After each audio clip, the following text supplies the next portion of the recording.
The HBO original series, The Gilded Age, is back, and so is the official companion podcast. Are you curious about how they brought Gilded Age New York to life? I don't understand. Which bit is not clear? None of it is clear. Want to know where the writers branched off from history? Well, when you've set your mind on a thing, no one can stop you. I take that as a compliment. Watch or listen to the official Gilded Age podcast wherever you find podcasts. You know how we all have that one friend who's always investigating better ways to help you manage your finances? Well, meet Experian, your trusty BFF. And by that, I mean big financial friend. The Experian app is like having a BFF who's an expert financial profiler, ready to crack the case on your finances and help you take control like a pro. Count on Experian to help prevent your finances from reaching a gruesome outcome. This big financial friend can help you find ways to save, check your FICO score, match you with credit cards, and discover other brilliant solutions to sort out your financial mysteries. Bet your other BFFs can't do all that, And since this big financial friend is right on your phone, it's closer than any accomplice you'll ever have. Just download the Experian app and get started for free. Because honestly, the only mystery you should be solving is knowing where your finances are headed. Results will vary. Credit offers, approvals, and reward programs based on FICO Score 8 model and subject to lender terms. Offers not available in all states. See Experian.com for details. Hey guys, and welcome to another episode of Ireland Crimes and Mysteries. I want to thank you for joining me today, and if you're a returning listener, I want to say a big thank you for your continued support. If this is your first time listening to my podcast, welcome. It's great to have you on board. So without further ado, let's get started on today's story. Right guys, before we begin today's episode, just a quick note. This episode contains discussions about violent crimes, including murder and familicide. Some of the content may be upsetting to listeners, and it's definitely not suitable for younger ears, so please take care while listening. With that being said, I'm joined once again by Gary Colton, returning guest, author, and creator of the Dark Finds podcast, YouTube channel, and popular Instagram page. Gary has built a strong following across these platforms by exploring true crime through a thoughtful and investigative lens, drawing on psychology, history, and real human stories. In this episode, we'll discuss the psychology of serial killers with a focus on Ted Bundy, amongst others, and take a closer look at the troubling case of Chris Watts and the phenomenon of familicide. We also talk about the 2025 murder of Michael Gainey in Kerry, a case that has shocked Ireland and raised serious questions. So with all that being said, here's my interview with Gary Colton. So today, Gary, welcome. How are you? Welcome back again. Always good to be back, Newells. Great chatting again. Anytime I see an email coming in, normally excited. It's something fun we're going to be chatting about anyway. Well, I got a great reaction from you being on the last time and I really enjoyed it. So I said, look, come on back, Gary, now. We need to talk. Yeah, and I think I've said to you as well, like that episode we did on my podcast is still one of my most popular. So, there's dividends to be paid here. Yeah, okay, fair enough. And sure, look, you never know. I might grace you with my presence again at some stage. Yeah, invites always open. Sound, Gary, sound. So today I thought that we might talk about, we kind of get into a bit of serial killers and stuff like that. You know, because I've always just had a great interest since, it sounds a bit weird now, but since I was not a child, but a teenager, I suppose. I think Ted Bundy was the one that really got me going, and we'll get into him maybe in a while. But just wanted to ask you, from your point of view, from the psychological point of view, I suppose, what psychological patterns or traits do you see repeatedly in serial killers? Yeah, so have you ever heard of the dark triad? I've heard of it, but I don't kind of know what it is. So yeah, so the dark triad, like this is like you go into a lot of like research into like killers, like psychopathy, kind of, you know, anything like that, especially around serial killers. This seems to manifest. It's the same in like con people. Like if you get say a Bernie Madoff type. But what the dark triad is, it's three clusters of, you know, kind of abnormal personality traits. So one is psychopathy, which I think most people will know what psychopathy is, like a psychopath, a sociopath. Terms are typically interchangeable, even though people like I think in the literature, the terms are kind of nearly used interchangeably. What people often say is, you know, a psychopath is more, it's the more embryo psychopath. They're kind of born with obviously a substrate in their brain that, you know, is more predisposed to be psychopath.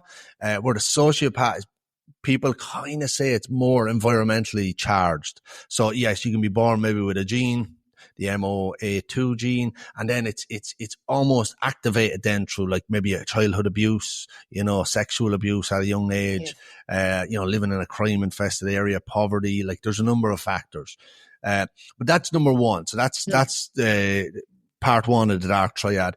Dark two is narcissism. So I think a lot of people will have heard of, you know, narcissism. I think Trump gets called a narcissist quite a lot, and it's probably an apt title. Around, all right, doesn't it? Yeah. It's a fascinating one because the term narcissist, it comes from ancient Greece. And the Greeks wrote a myth about Narcissus. And I think, you know, that's the lineage of where the word narcissist comes out of. And it was only when like Freud's contemporaries, like when psychology was in its infancy in Vienna, you know, in the 1900s, that narcissism became actually a clinical term. And it's so interesting because what like the Greeks, the warning for the Greeks was, you know, it was almost a parable of Narcissus. Was this guy who looked into a lake so long he starved to death. That's one of them. And another interpretation is that he looked so long into the lake that he tried to kiss himself and fell in and drowned in the lake. But it's almost this fixation with the self. Yes. And you see this borne out in so many, like, I think celebrities, it's so apparent. Like, you know, you see that Met Gala and stuff like that, and they're wearing all the costumes, and like there's a level of self-centeredness. Lack of costumes. yeah. Like, and I think everyone will probably know, everyone can probably has when I say narcissist, right? Everyone's probably thinking, oh, I know one of them. And they're probably picturing someone that's a colleague or a family member or someone. So there's two types of narcissism as well. Like, so one is like a vulnerable narcissism. And to be honest, them ones are a bit more dangerous, I think. Like when you look into the literature and the, you know, crimes and stuff, they're the ones that, you know, snap and do more times. Like narcissism normally they're going to cause a lot of interpersonal damage in relationships. They're not typically murderous or, you know, have a serial killer tendency or anything like that, but they're very destructive in terms of relationships. You know, you get in a relationship with a narcissist and, you know, you're in for a tough ride, really, because they will gaslight, you know, really toxically.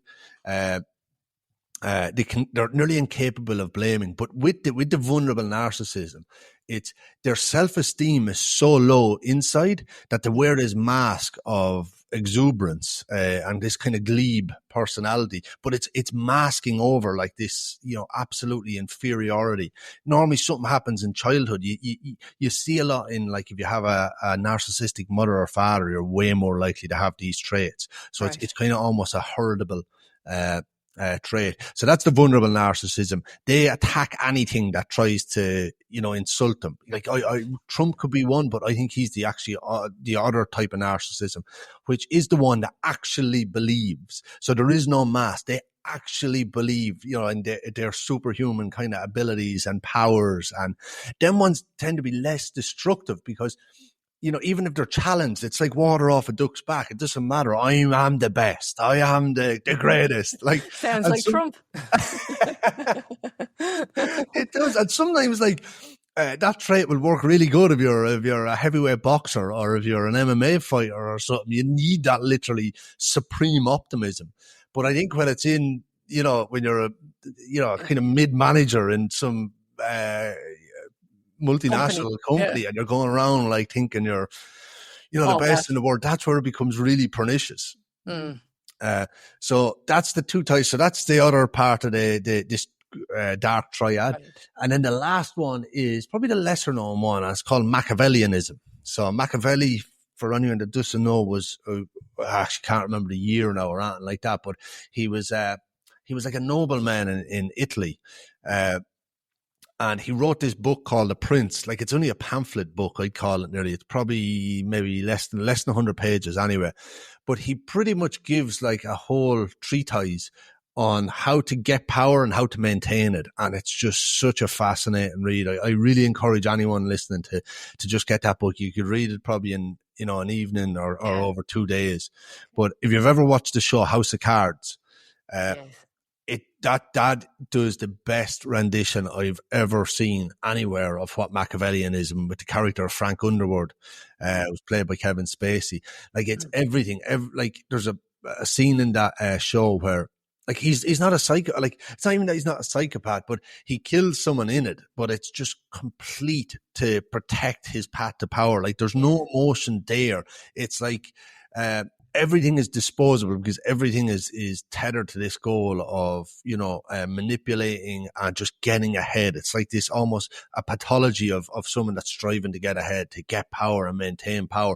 And then everything becomes expendable. Like, that is the, it's the golden goose, so to speak. And everything that kind of comes in to try scupper that is expendable. So if you can imagine, you have an individual that has those 3 parts, and you see that a lot of the time with serial killers. That's pretty much what makes them so, so dangerous. Yeah. Like, I think not all, obviously not all psychopaths are serial killers, but all serial killers tend to be psychopaths. Some will claim there's a bit of psychosis going on. Like, like psychosis is more like hallucinogenic. It's kind of erratic behavior, but you don't really see that too much because to be so disorganized, it really is more psychopathy, I think. And do they have to have all 3 to be an actual serial killer? No. Like, I'd say with Dahmer, like, he wouldn't have had really the narcissism or that, because he was, or maybe he seemed like a very vulnerable kind of, like, when you see him in interviews and stuff like that, he had a severe vulnerability, but definitely a psychopath, in my opinion. Same with Ed Gein, like, incredibly self-deprecating, or not Ed Gein, Ed Kemper, like, incredibly self-deprecating, which, that's the antithesis of narcissism. Narcissism is all about portraying the almost the superhuman strength. So so that kind of, that, I suppose, do you think then it's more a kind of a thing that they're born with, like it's in their personality then, or are they made like that? Yeah, like, I think the preponderance of evidence across, all the psychological, really, and forensic literature is, it's epigenetic. It's a mixture of nature and nurture. I think what happens, like, there is like this gene, and I think I'm saying this right, the MAO8 gene. They call it the warrior gene. I'm not going to try. I think you alluded to that the last time, did you? Yeah. So if you're born with that, like, it'll stay dormant. Like, it mightn't actually be, you could be a very pro-social person and be a psychopath. And I'll give you one example. So, if you ever heard of James Fallon, no? No.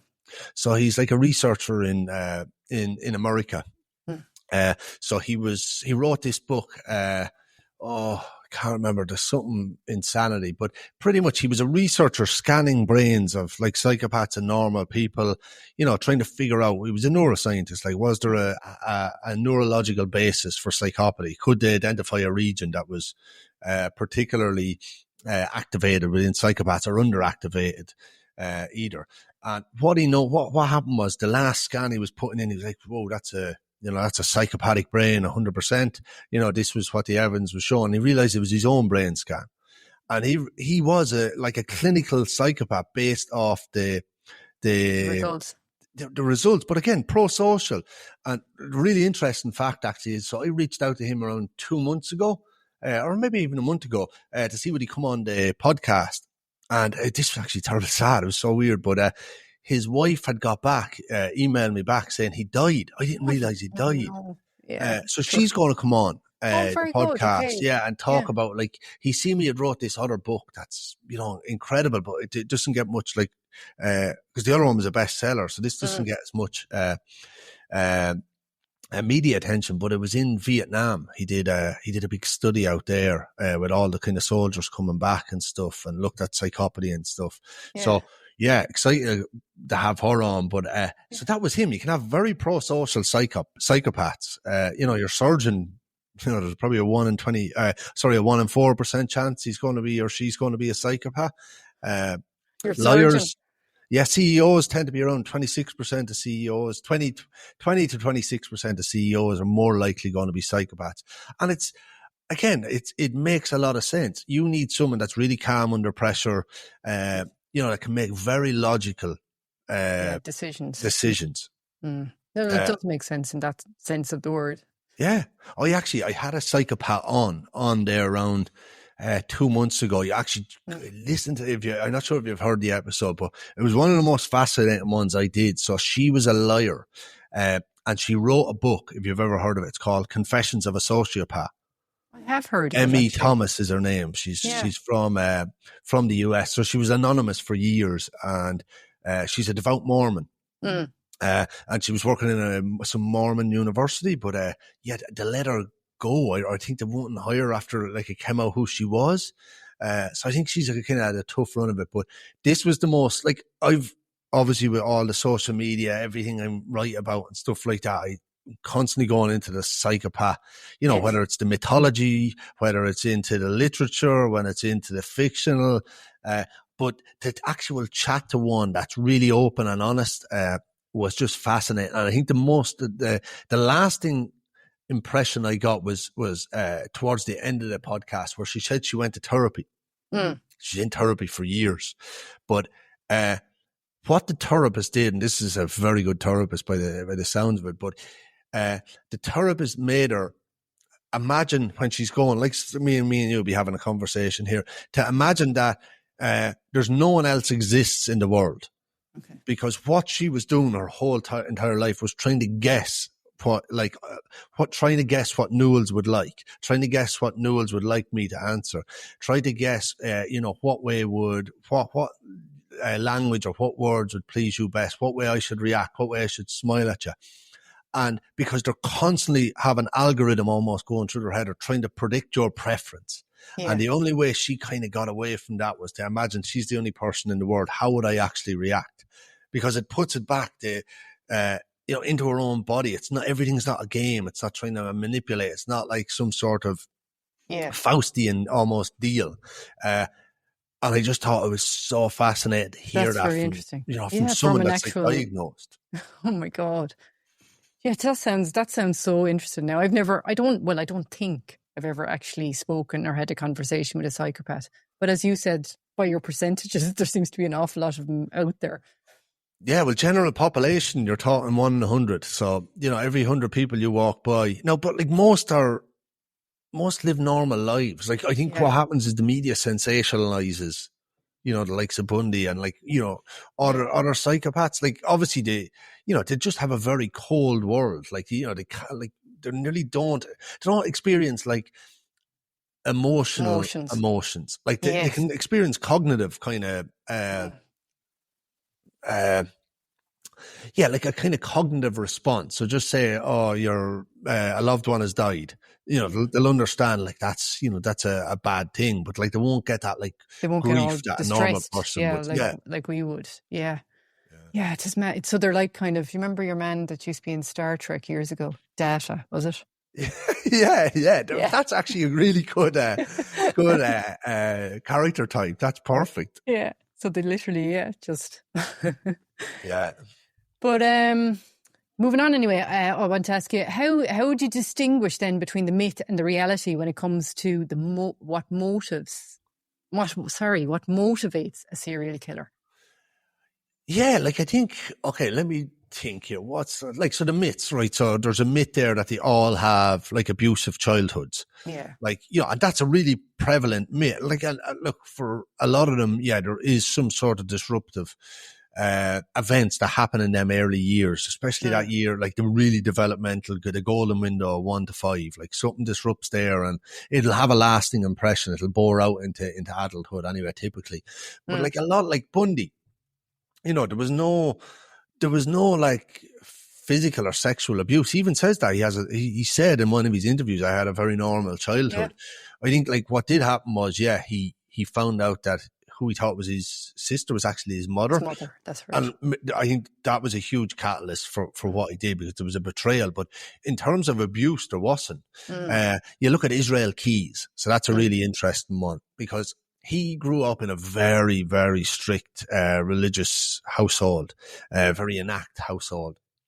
But again, like even though there was maybe strict dogma and you know, kind of Puritan values and stuff like that, there was no abuse. You know, it was I don't want to say normal's hard to define anyway, so I'm not going to use that word. But you know, there was no evidence, or he doesn't even say that it was abusive or sexually abusive or anything like that.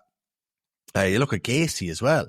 You know, it was typically normal. Even Dahmer, like his parents divorced, I think, when he was 5. But he, like, you know, there was no sexual or physical abuse. So I think that's one myth. I think then there is some that, you know, have that experience extreme, you know, abuse, and they go on to do really bad things as well. So, but it's a myth. I think that all, you know, come from a broken. So there's no straight line kind of. And what about the whole abusing animals as children? Do you think that's a real thing with a lot of them, or?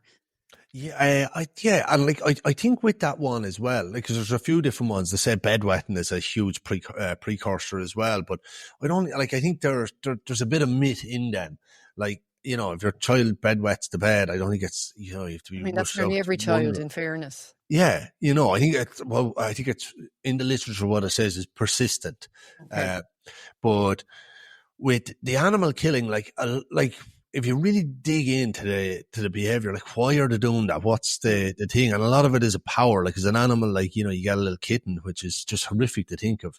But if you get a kitten, say, you know, you torture it or dismember it or do that, like, it's a power thing.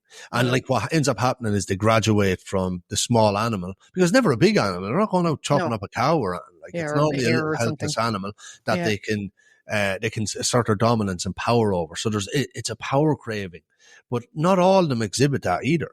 Like, some do, some don't. There is variance. Okay. So it's not a one size fits all, I suppose, is what I'm trying to say. No. And like, you might hear, you know, they're all loners. You hear that bandied around a lot, but not at all. Like, Bundy was in a long-term relationship. He was a liar. He was in politics. Yeah. Like, you know, that's not a loner. He was like Ted Kuklinski is. Society. Yeah. Do you know? Yeah. And come here, why do you think the general public is so, like, fascinated with serial killers? Like, I mean, should we be fascinated with them? Like, they're awful people. Again, I think there's a number of different factors, like, going on here. So one, it's like safe danger. Like, you can experience the danger at a safe distance. At a safe distance. Like, another one of the big things is, like, you know, the puzzle of evil. Like, we all love a mystery. Our brains are naturally, you know, problem-solving machines. Like, that's you know, a huge part of what the brain is. It's solving for problems constantly, and so that's why mysteries are so good. That's why, like, the content that works really well on social media will have a hook that creates intrigue at the very start. And it's the same with, like, you know, you see one of these cases that you're like, oh, I wonder who did it, like a whodunit. Like, there's a reason that's a big genre. But I think that's part of it. I think there's a lure for the taboo as well, or for the forbidden. You know, naturally we are drawn to kind of, you know, that kind of fringier parts. Like, it's, you know, why did someone do this? But, like, I genuinely think probably one of the biggest things is, if, like, have you ever heard of Carl Jung? I have heard of Carl Jung. Yeah, so he was a contemporary of Freud. He would have been a peer of Freud in Vienna, around the kind of infancy of psychology and psychoanalysis and all that. But Jung came up with all these archetypes. So, you know, and you see these play out in real life, in film, in, you know, any kind of story format, really. But I think one of Jung's most interesting points was, we all have this shadow that exists in us. Now, the shadow is literally the dark side of your psyche.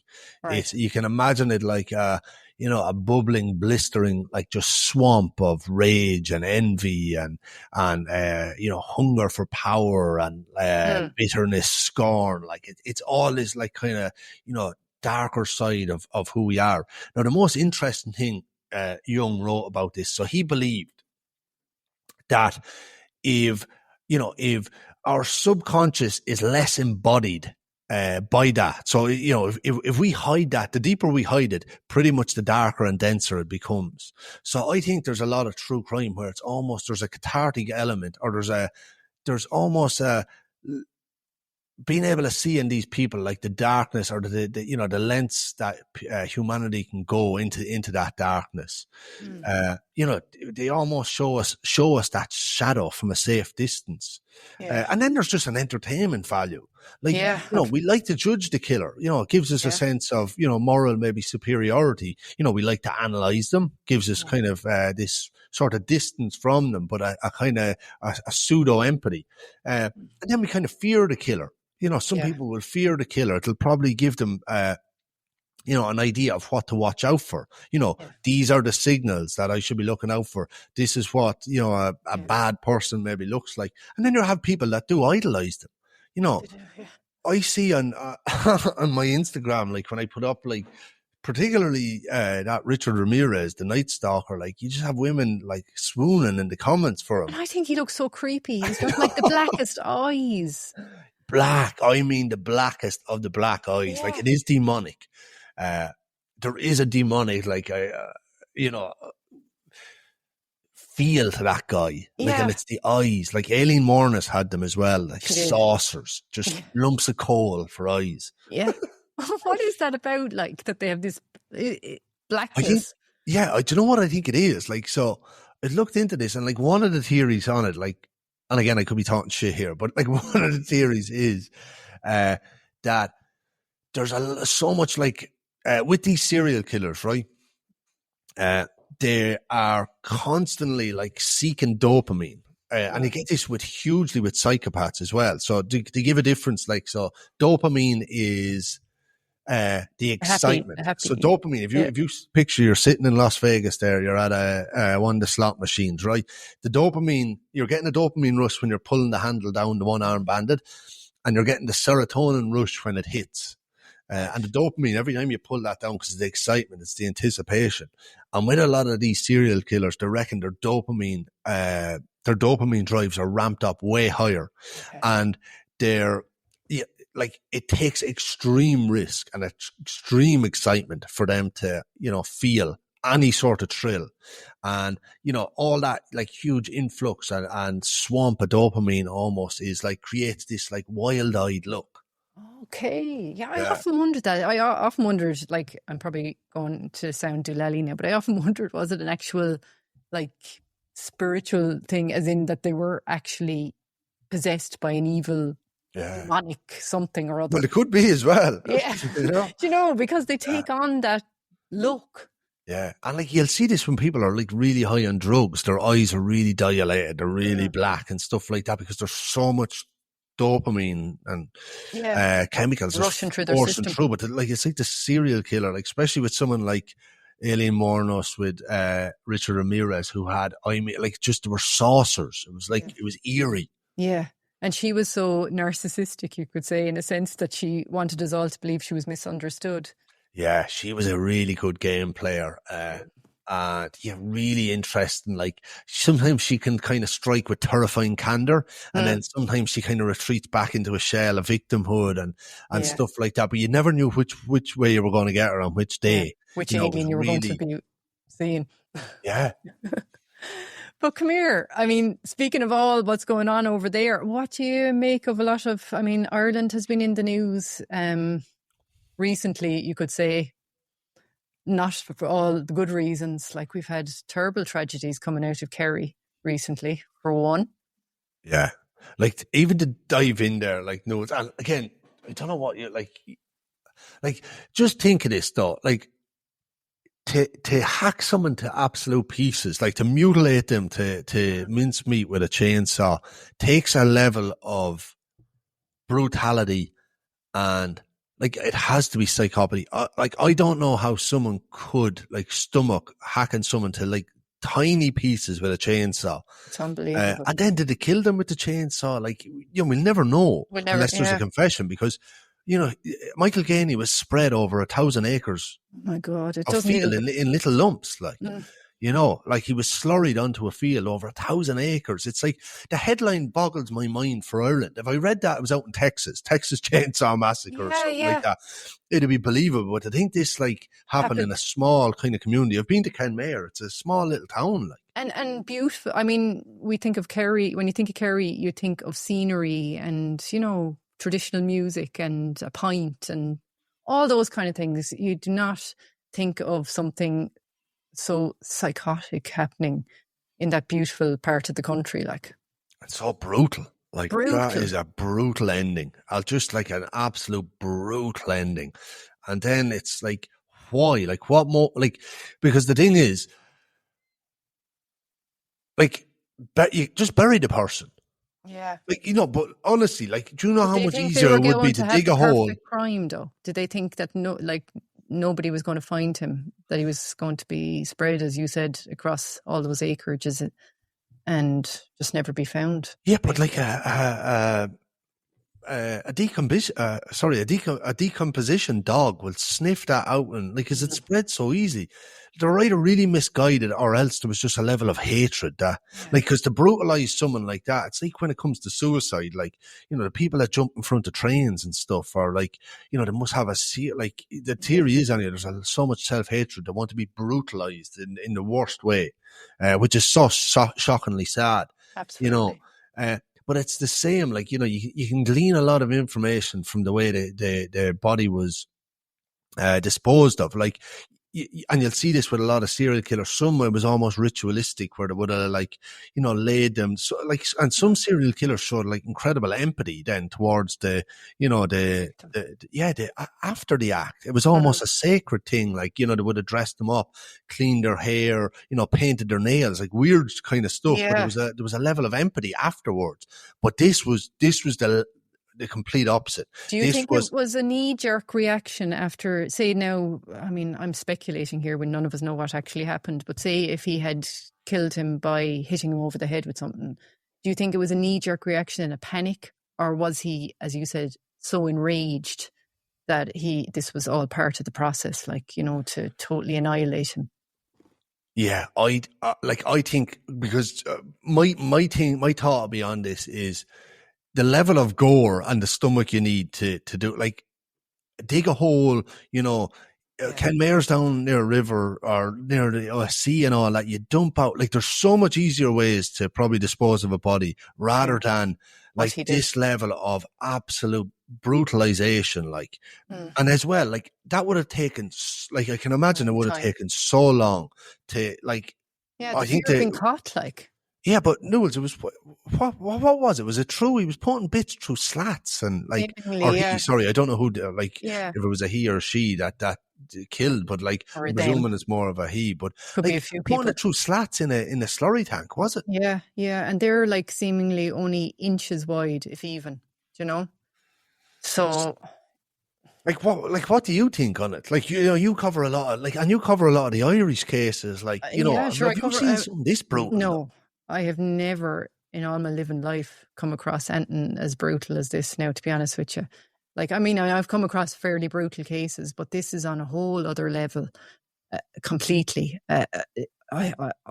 Whoever did it has to be caught. That's all I'll say. They have to be caught because, my God, I mean, even the time, as you said, the time it would have taken to actually do that, right? I mean, hours, I'd say. I mean, a human body isn't just made up of squishy flesh. There's bones, like a bone, like the thigh bone is one of the strongest bones around. Yeah. Do you know? Yeah. To cut that into microscopic pieces, like, can you even do that with a chainsaw? And then to put it through lats, like, this is taking a lot of time, and my assumption on it would be that whoever did this, like, that time was worth it for the end result of the brutalization. Otherwise, it would have been easier to get it, like, if they were living on a farm, get a digger, dig a big massive hole and put them down in it where the sniffer dogs or decomposition dogs mightn't smell. But spreading it on a field then is like, the dogs will pick up on that really quickly. You know, and how do you clean a chainsaw and all? Like, it's just, it's just so bizarre. I just don't know. I wonder then the fact, like I could be completely wrong here now because I'm obviously not a forensic or any scientist of any description, but would the idea of having put him into into the slatted tank, would that not be a very acidic environment? Would he have been hoping, he probably wasn't expecting the spreading of the slurry to happen in such a kind of a quick time frame. Was he hoping there'd be nothing kind of left, that it would have been dissolved, basically? It was so small. Yeah, it could have been like, and again, like maybe maybe what we're attributing to malice is just stupidity, and that happens a lot in life as well. Yeah. We think, this is especially intelligent or especially egregious, and no, it's just kind of stupidity sometimes. So we just don't know. But my only thing is, the level of gore and the level of time and the level of planning this kind of took was just... Do you think there was planning, that it wasn't just an argument or something and they got out of control? You think it probably could have been more or less planned? Yeah, an argument, like, and if you hit him on the head maybe with something like, can be manslaughter, it could have tried to make it look like a fall, I don't know, but like, if your first impulse is to go get a chainsaw and, vroom, like, you have that's to be a certain kind of person. That's the thing. Like, that's the kicker there, because that's an extreme level of violence. And I can't really understand who would do it. Like, I know there's a few, or I know there was an ex-Marine. I think he was living on the farm. Now, I also heard that Michael Kinney, and this just shows how much of a gentleman he must have been. Like, I think he'd found a homeless man, he sounded lovely. Rough on the farm, and gave him the old, like, derelict home house to sleep in. Just taught him to look after it and stuff like that. Like, this guy was... just sounds like a lovely man. And then, Knowles, we have to understand what's the motive here. Like, normally with these land, with farmers, it's normally a land dispute, and Irish people are very covetous of land, for 800 years there, we were deprived of ownership, really. Yes. So within the Irish DNA genome is a serious covetation for land and ownership. And this does turn particularly nasty when it even comes to wills, families, all that. So whether it's something to do with land or else, I don't know. There's a few other theories swirling around online. There is, yeah. But I suppose you can't speculate either, No, but, no, that's it. But yeah, it was whatever the case, huh? Sorry, was he missing for a while as well?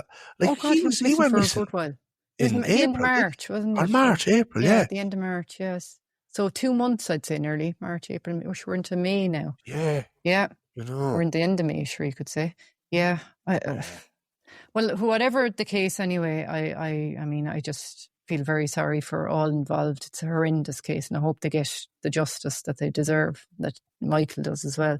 But I wanted to ask you there, you were talking to me about something about a sword and Cork, and I can't believe I've never heard of this case. Yeah, so I covered it on, what night was it? I think Tuesday night. I just put up a TikTok on it, just like going through the news articles and stuff like that. And I just couldn't believe how much traction it got online. Like, Is this on your Dark Finds Instagram page? No, it's actually not on the Instagram. So what I have I have a TikTok as well that deals more with just like reacting to kind of like headlines and stuff. Right. And this we'll was have to one put a of them. link to that now down in the description, people. Yeah. But so from what I can glean anyway from it. So this happened in last year, I think spring last year. And from what I've read anyway, there was a chef in Cork and he owed a bit of money. I don't know what he owed money for. But the guy he owed it to anyway, like, we don't know. We're like, seeing me what it said in the court case only started on Tuesday. We'll hear like voice notes and stuff like that. But someone, we don't know who yet.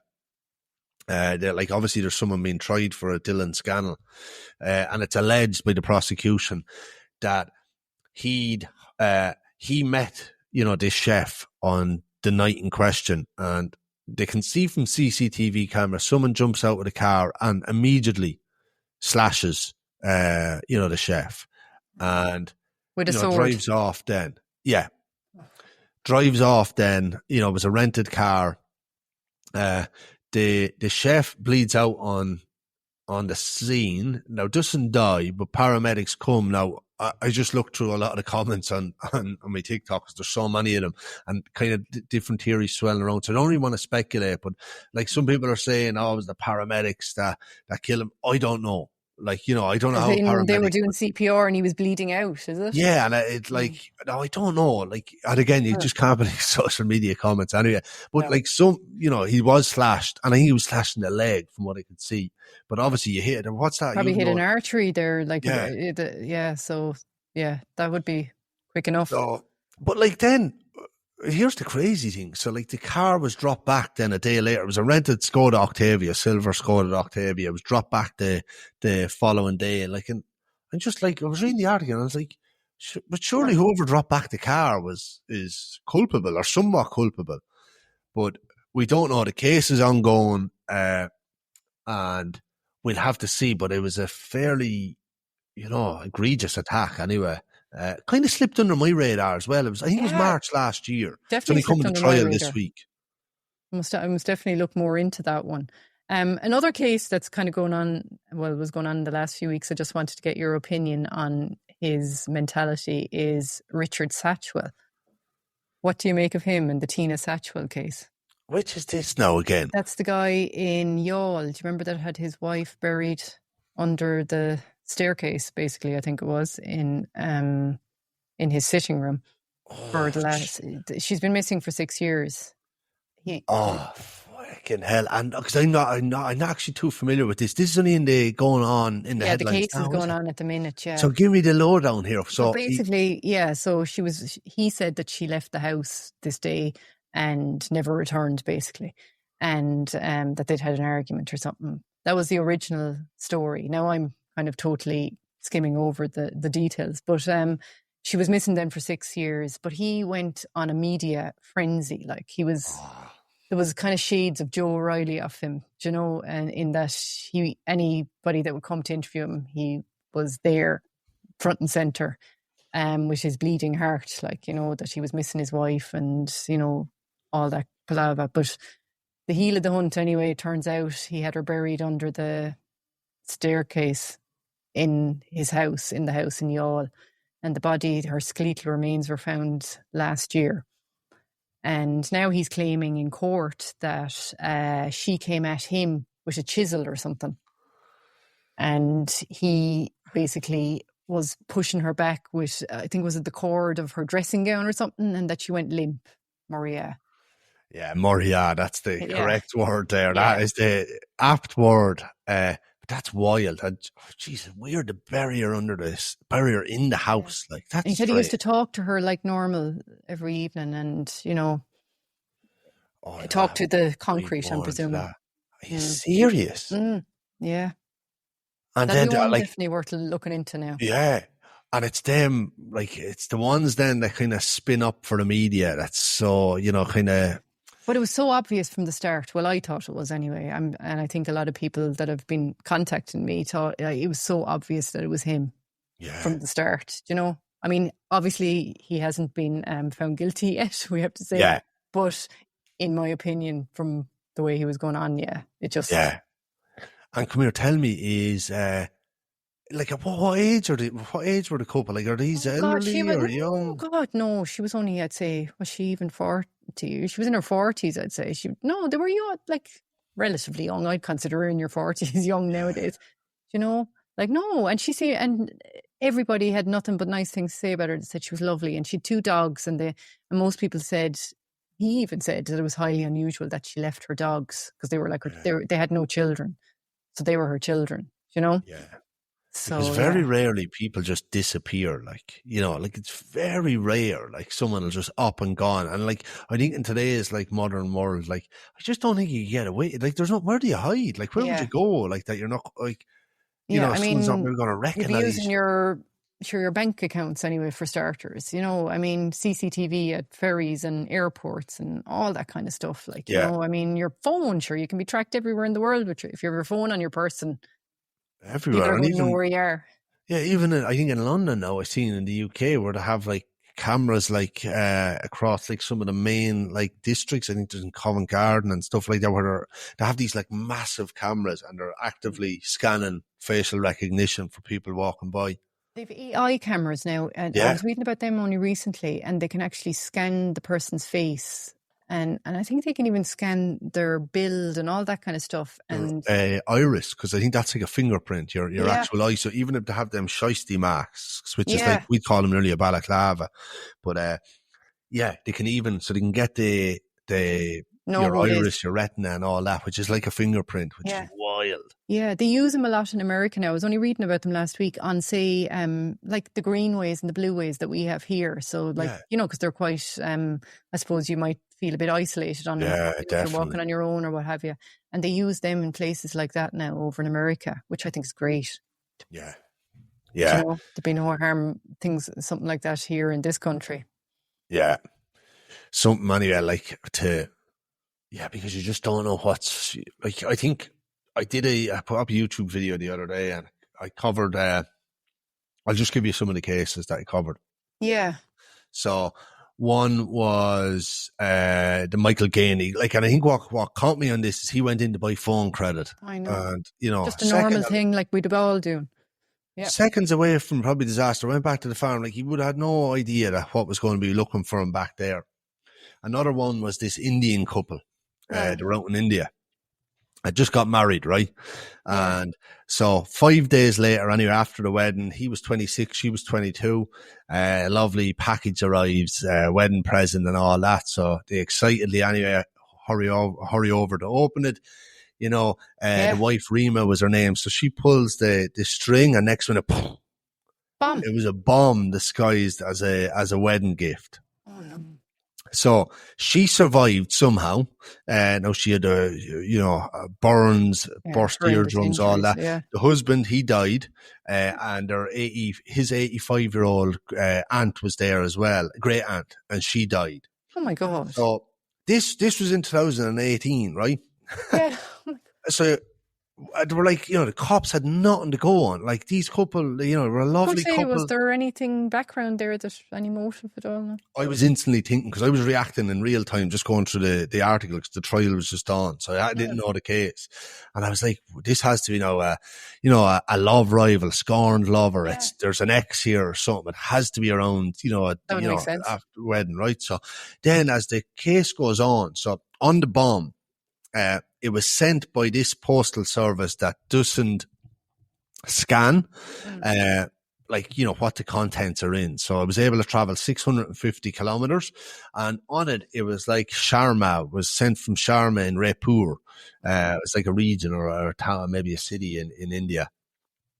So that was all, like, they just had nothing to go on. The police didn't, right? So then they get an anonymous tip in the mail. And this is the narcissism here again, Nunes, right? To insert themselves into the case. But the anonymous tip knew too much details about it, but tried to say that it was 3 men, and these 3 men that police can't reach. So I was like, what do you mean police can't reach? But like, I was like, are they dead or whatever? But what ended up happening, here's the absolute wild kicker. So the note, anyway, they picked up that this guy knew too much about it, right? He was trying to displace blame and insert himself into the case, send the cops going down a different rabbit hole. But when the groom's mother seen the handwriting, she recognized it straight away. And guess who it was? It was a colleague of hers. So she was a principal in this college. A colleague of the groom's mother? Yeah. No way. That's so I random. swear. So she took this job off this principal. She was hired in, and the principal lost his job, and he was so bitter and petty about it that during Diwali, he bought a whole load of fireworks and crafted them into a bomb, pretty much, and went to these lengths just because she'd taken his job. It just boggles my mind. That's unbelievable. I mean, what's the psychology behind that? It's so petty. Unbelievably petty. Oh my God. And to do it to the son, I cannot, for the life of me, understand, that case, really. But that's the ultimate hurt, isn't it? By killing her pride That's and joy. maybe actually it. Yeah, that is actually probably it, isn't it? It's nearly probably a deeper wound to take her son than take her. Absolutely, because she'd be gone. So, I mean, now she'll be suffering for the rest of her life. Yeah. Oh, God. But imagine having the kind of scruples to actually do that. Yeah. I know. It's just wild. And then to insert, it's like Dennis Raid or BTK, with the floppy disk, had to insert himself into the case, and it gets them caught because it's like the narcissism, the need to be in the headlines again or in the spotlight or, play these games. And that's been going on for like kind of time immemorial. I suppose Jack the Ripper was kind of like that with his From Hell letters and all that. Like that would be an early kind of an idea of it, I suppose. And then Zodiac, as I said, with all the ciphers that people had to try and decipher. Yeah. Definitely.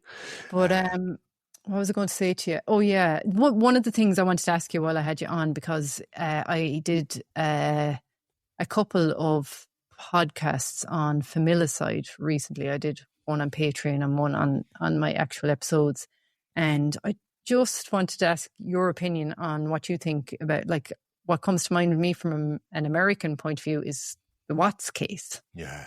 And that shocked people because he seemed so normal, That's it. Like, the thing is that, like, the thing is about that, it's not even the brutality, it's the normalcy or it's the normalcy. Like, that's the most shocking thing. And Ludes, what really gets people going there is, like, she had a very active social media life. We got to see, like, him interact with the kids, maybe it was all facade and something like that, but I think there's a part of our brain that is unable to almost like understand how someone, can do that ultimate betrayal. Like, there is no greater covenant, than the bond of family and the sacredness of family. And for someone to violate that and to, brutalize it in such a disgusting way, that lasts with us. Like, you'll see headlines of killings and you'll serial killers, you'll forget them. I don't think anyone can forget Chris Watts, because that bores into like some part of our brain that is the ultimate horror. The person you're sleeping beside every night, the person there that, you're spending the rest of your life with is going to annihilate you. And like, they call them, it is familicide, but family annihilator is another one. And that's what it is. It's annihilating the most sacred bond, which in my opinion is family. Absolutely. And then we have so much of the fanfare and the media spectacle and the duplicity. Like, I think it's the duplicity. I think this is another reason why Bundy gets so, Bundy is so, almost remembered as well. It's that duplicity. It's like he was a smiling, beautiful, like a handsome, charming guy. And then to be, to realize then that there is an absolute demon or monster underneath like that charm. But with Chris Watts, like, when you look at them, where he's pleading for the wife and stuff like that does make your skin absolutely crawl. Absolutely. I mean, that I when I was watching that again, when I saw him before he was arrested, like, I said straight away, yeah, there's something odd about him. There was something odd about him, like, and the way he was acting. Do you remember when he was inside the neighbour's house and the neighbour put on the cameras? Yeah. And kept putting his hands up to his head. Yeah. It was like, oh, I forgot that he had a camera, like. Yeah. He was just. Do you think so? Would you categorize, say, familicide, obviously, because it's, in most cases they're killing more than one person. Would you categorize them different to like an actual serial killer? Yeah, I think like it's the same hallmarks are going to be there. I think it nearly could be worse. Like, it's nearly more personal. Serial killers sometimes, it's a lot of the time, nearly always random. Yeah, they don't know their victims. No, and it's like, there's a few different kind of, there's a few different like impulses of why or motivations why. Like, with Bundy, it was like revenge almost to, he was rejected by a girlfriend and all these women were like surrogates. Now that's one theory. There were also, all the women looked like his mother, who he believed was his sister for most of his life. The start of it all for him, was it? Yeah, surrogates are trying to heal that hurt. We see it with Edmund Kemper as well. He literally went and murdered these college girls because his mother worked in the college, and it was his way of like, she was abusive, and she didn't sound like a great mother, but he chopped her head off and made her perform fellatio with her decapitated head. Like, that's how much he wanted to dehumanize her. Yeah, like, so there's some of the parts. Then you'll have like BTK, which was all fetish and fantasy. He lived in a different fantasy world, but with the Family Annihilator, like, it's a tough one to really get into. Like, we see some of them. We've had a few in Ireland where there's been murder suicides and our Family Annihilator, but they kill themselves after. But with Chris Watts, I really don't want to believe that the motivation could just have been so he could carry on this affair and go have a new life with this, side piece or mistress that he was carrying on with. NK, as they call her. Yeah. Yeah. I just don't want to believe though, like that. But that's all it is. That it could have been just that. Like, I hoped it was. I'd nearly rather if it was possessed by a demon or something like that than to think it could have been like that. Just whimsical. something like that. And what I noticed about that case as well, almost immediately, and was the victim blaming. Yeah. Like, Shanann was, overpowering. She didn't see him. He wasn't there. That was why he kind of kicked off and had the affair. Even his own mother. I don't know if you saw that interview she did. She came across as a cold kind of person. The way she spoke about Shanann, and she did, and her grandchildren did, and she was still kind of like, I never liked her. I didn't go to their wedding, which is bizarre. Yeah, and maybe because they do reckon that a lot of them traits, like there is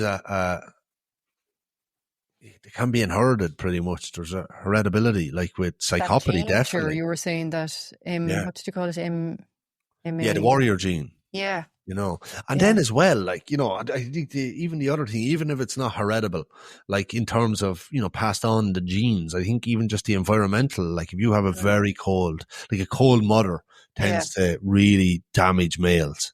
Right. Okay. Yeah, really, a lot of but it's more like, you'll see like a lot of violence towards women and some of the serial killers, or they're killing sex workers or stuff like that. It'll be like, they never had that connection with the maternal connection wasn't strong enough, or it was cold, or it was like dismissive or abusive. It has a horrific effect. Yeah, so they kind of then take it out on these women, they've no empathy towards them because they never got. You hit the absolute nail on the head there. They just don't have the empathy towards the women because they missed maybe that maternal link. Right, that's interesting now. So it is, because that was the one thing I did notice about Chris Watts' mother. I thought she was an extremely cold fish, and it obviously rubbed, because at least the father in those interview scenes, when he told when Chris Watts told his father, now he did lie a bit and say Shanann had killed the children, but like when he said that I killed Shanann, the father had a reaction. He had a kind of a visceral reaction. It was human, yeah. Yeah. You could actually feel like, God, he must have been so crushed, because you're just hoping, there's probably a part of your brain that thinks, there doesn't want to think your son did that, but there's probably a part that knows then as well that, Occam's razor here, most logical conclusion. Yeah. Yeah. I didn't know. And then that was, so I was kind of saying, was it the mother then that, and I mean, I'm not blaming her, obviously, she didn't know what was about to happen. But was it something, the influence of the rearing he got from her, Yeah, it does have an effect. Yeah. It's borne out constantly through literature. And come here, how do you think the likes of Chris Watts then rationalise their actions, especially when their victims are their family? Like, seemingly he has a picture of his family up in his cell. Again, I don't know how true that is. Like, how can you compute the picture of your family while you're in the cell for killing said family? Yeah, it's, I think with him as well, and you see people that have affairs and stuff like that, that have an absurd ability to compartmentalize, so they can have you'll see these people that can live two lives. Like you see it with philanderers a lot. You'll see it with con people as well. I know I mentioned Bernie Madoff already, but there's lots of them sort of fraudster types that, are incredibly good at disassociating and decompartmentalizing. And I think with Chris Watts, it all points to that ability to decompartmentalize. So there's probably, there's obviously probably a part of him that's like, you know, still almost thinks he's the loving husband and stuff like that. And then there's the part of him which is the guilty part. You know, there's probably a few, like I'm not saying he's like bipolar or anything like that, but this kind of compartmentalization, which is a very evolutionary beneficial thing. You know, for extreme situations, like it's really good. If you're an abuse victim maybe or something, you need to be able to compartmentalize between, you know, that part of maybe, you know, that event when it happened and who I am now and stuff like that. It's really evolutionary beneficial, but with him, it's almost pathologized. Yeah. And this whole thing as well of kind of becoming very religious, seemingly, you know, is that another kind of I don't know, a kind of a disconnect, like, you know, kind of, you know, I did something bad, but now I'm good because I'm reading the Bible every day. Yeah, scapegoat nearly. And like some do, like, you know, you do hear like actual cases of people maybe finding, but I just don't think, maybe I'm not being charitable enough to him, but like, I don't think he deserves it either, but I just don't think he has it in him. I think to do what I did, I don't think there's a coming back from that. And like I was telling you, I've had a few prisoners on lately on the podcast. And like I was really saying, like, you know, that the hallmarks of a well-functioning society though is everyone has a chance at redemption. Because I really think there has to be, like, the cancel culture and stuff that went on there, you know, for a few years. I think was just so pernicious because, you know, the fundamental underpinnings of a really good society, a healthy society, should be everyone, like, if you do make a mistake, you have the chance to improve, do better, and redeem yourself and earn your redemption. But there's certain people, isn't there, like Chris Watts? That's the whole thing. And there's certain thing, I say that and then I think of Chris Watts and then I'm thinking, maybe not. Like, I just don't know if that can be redeemed. It can't. I don't think society would be very happy to see him walking the streets again, and living his life. No. You see, there's that side of it as well, I suppose, isn't there? Like, you know, if he did get redemption, he'd be out living his life, and his wife and his it was 3 children because she was expecting. His wife and 3 children are in the ground, you know, they don't get to have a life. Do you think social media played a big part in kind of making that case as big as it was, like, you know, kind of how it all played out, kind of?